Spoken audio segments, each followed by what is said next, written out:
Bienvenida a Audiencia Digital de Diario El Salvador. Les saluda Lucy Paniagua y en esta ocasión me acompaña un salvadoreño que muy joven emigró a Estados Unidos. Él iba cargado de sueños que, si bien no los vio concretizado en un inicio, él con esmero, con visión, se ha convertido en uno de los promotores artísticos más reconocidos, no solo de Estados Unidos para el público de habla hispana, sino también en toda Latinoamérica.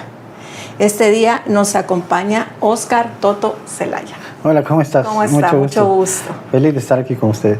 ¿Nos podría indicar cómo comenzó a su juventud esa idea de emigrar y por qué emigrar? Pues realmente nunca tuve la intención de emigrar. No fue mi intención emigrar, pero desde pequeñito me gustó la música. De hecho, soy músico desde los 6 años. Y fue una oportunidad que salió de poder salir del país y ir a buscar quizás, no sé, por otro lado, un sueño que siempre tuve. Siempre quise trabajar en la industria de la música, del entretenimiento. Y a los 21 años me decidí y dije, voy para Estados Unidos, y emigré a Estados Unidos. Toto, como lo conocen muchos, él es originario de Santiago de María Usulután. Y a un principio él se dedicó a la construcción. Si nos cuenta un poco de esa fase cuando usted ingresó a Estados Unidos. Bueno,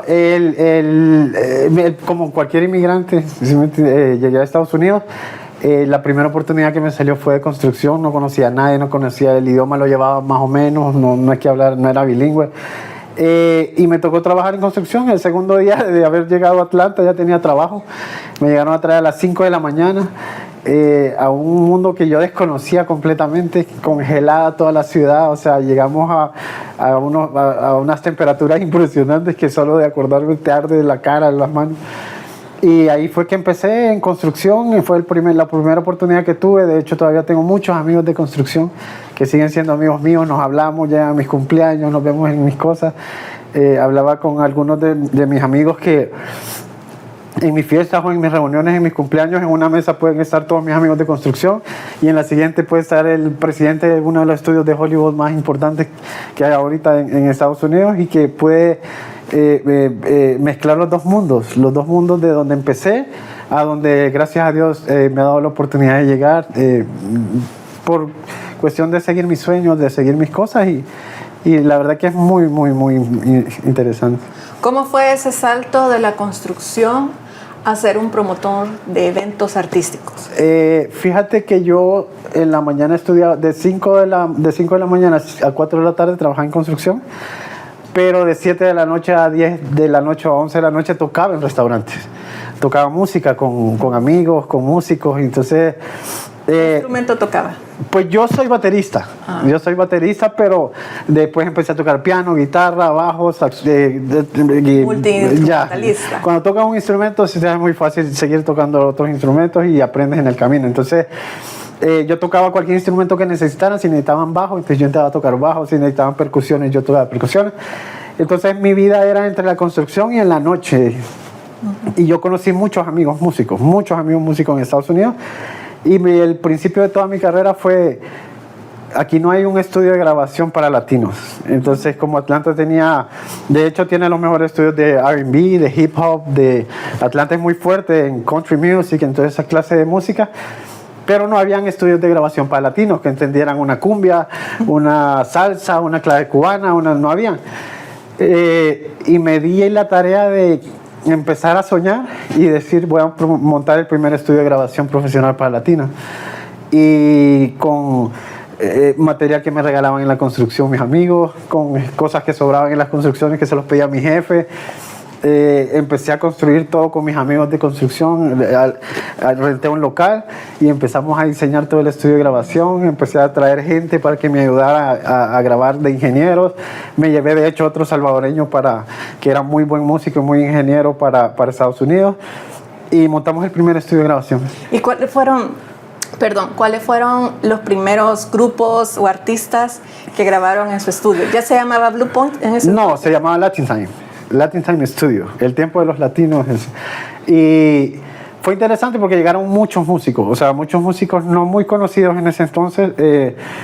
Llegaban personas normales que soñaban con escribir Y nosotros le hacíamos las músicas y le grabamos un disco con la música que ellos habían hecho. Entonces, no solo era para músicos profesionales, sino para aquellos que habían soñado alguna vez grabar un disco. Exacto. Pero de ahí llegó la oportunidad más grande. Creo que fue la que me abrió las puertas, una de las principales puertas del principio. Es que los Grammys andaban buscando una institución que les ayudara a hacer una conferencia para latinos en Atlanta por primera vez. Y resonó entre todos los nombres que éramos nosotros, que era Latin Time, el estudio de grabación para latinos. Nos contactaron, nos reunimos con los Grammys, con Michelle Kaplinger, que era la presidenta de los Grammys en aquel entonces, en el chapter de Atlanta. Y me empezaron a explicar que querían hacer una conferencia, que querían llevar presidentes de disqueras, productores conocidos, bueno, un montón de gente que yo para ese entonces todavía no la tenía en el radar. Pero cuando empezamos a hacer la conferencia me di cuenta que llegaban tipos como Sergio George, que es el arreglista y el productor de Marc Anthony, de todos los éxitos de Marc Anthony, y todos los presidentes de las disqueras. Y cuando empezaron a llegar todos, me empiezan a contar quién era cada persona que llegaba. Yo decía, estoy en medio de la industria de la música. Estaba la presidenta de los Latin Grammys ahí conmigo, estaban los presidentes de Sony Music, de Universal, yo decía, ¿qué estoy haciendo aquí? Entonces empezaron a crecer los sueños, empecé a tener amigos, empezaron a empezar los contactos, me hice muy amigo de muchos de ellos, y por ahí empezó. Creo que esa fue la oportunidad grande que me abrió. Luego empezamos a hacer festivales con ellos latinos en Atlanta. De hecho tenemos el festival de música cristiana más grande que hay ahorita latino, lo producimos nosotros. Y así se me fueron abriendo las puertas en la industria. ¿Y esa conferencia de qué era específicamente? Era una conferencia que los Grammys quería hacer para compositores, bandas, músicos latinos que estaban en el estado, en Georgia, pero querían llevar paneles informativos, que habían conferencias donde se sentaban productores como Sergio George, y llegaban muchos productores latinos ahí a preguntarle cómo había creado todos los éxitos de Marc Anthony. Entonces tú podías preguntarle, podías interactuar, era impresionante. Las compañías disqueras, cómo podías llegar a una compañía a dar tu demo, cómo podía... Era como un acercamiento a los artistas de Atlanta. Correcto, a todos, y llegaban de otros estados, llegaron de Sur Carolina, de North Carolina, de Tennessee, de todos los lugares del East Coast donde no había industria en ese momento tan fuerte. Llegaron a la conferencia, se hizo una conferencia grandísima de 3 días, fue increíble. ¿Y cómo se sintió usted que siendo su proyecto, habiendo nacido de forma, por así decirlo, humilde, y se vio rodeado con esa gente que eran los meros, por así decirlo, de la industria, ¿cómo se sintió usted? Pues fíjate que en el momento mucha gente me ha preguntado cómo he llegado a todos los artistas, cómo llegué a ser representante de Juan Gabriel, cómo hago las giras del Circo du Soleil en Sudamérica, cómo represento al futbolista más importante para las giras en Sudamérica, a Messi. Todas esas preguntas me las han llegado a hacer, pero realmente no, en el momento tú no te das cuenta, tú lo disfrutas. Yo por lo menos lo disfruto, vivo el hoy, no estoy pensando qué va a pasar mañana, solo hago lo que me gusta. Me levanto todos los días a trabajar aunque no me paguen en lo que me gusta. Entonces en el momento que yo estoy rodeado de toda esa clase de gente, solo me lo disfruto y digo, mucha gente hubiera querido estar acá, mucha gente hubiera querido estar en el lugar que yo estoy, y para mí es solo no es ni cuestión de egos, ni cuestión de, solo cuestión de yo soy feliz con lo que hago. Me encantan los proyectos como esos. ¿Y cómo se siente usted de haber acercado a esas mentes maestras de la música con los, puede ser con nacionales, no sé si habían salvadoreños ahí, o otros extranjeros que estuvieran viviendo, parte de la diáspora que estuviera en Atlanta? ¿Cómo se sintió usted de ser como ese lazo, ese vínculo, para que ellos pudieran llegar al siguiente nivel musicalmente hablando? Pues fíjate que siempre es bonito ser como una herramienta, como un instrumento de abrirle las puertas a otros que a uno quizás le han costado o no. Yo le digo a todo el mundo, lo importante en esta vida es empezar a dar el primer paso, moverte. El fracaso más grande que puede tener cualquier persona es quedarse estática, quedarse en el mismo lugar, sin moverte para llegar a donde tú quieres. No importa que no llegues. Es más, nadie te puede asegurar que tú llegues, nadie lo asegura. Pero cuando te das cuenta vas a estar mucho más cerca de donde quieres estar, siempre, solo si das el primer paso. Creo que el fracaso más grande es quedarte parado en el lugar en el que estás, solo esperando que las cosas pasen. Entonces, para mí es un orgullo toda la vida que yo acercar gente tan importante como esa y ponerse a la gente que anda buscando oportunidades. ¿Y se acuerda cuál fue el primer artista de renombre que usted promocionó a un concierto? Ricardo Arjona.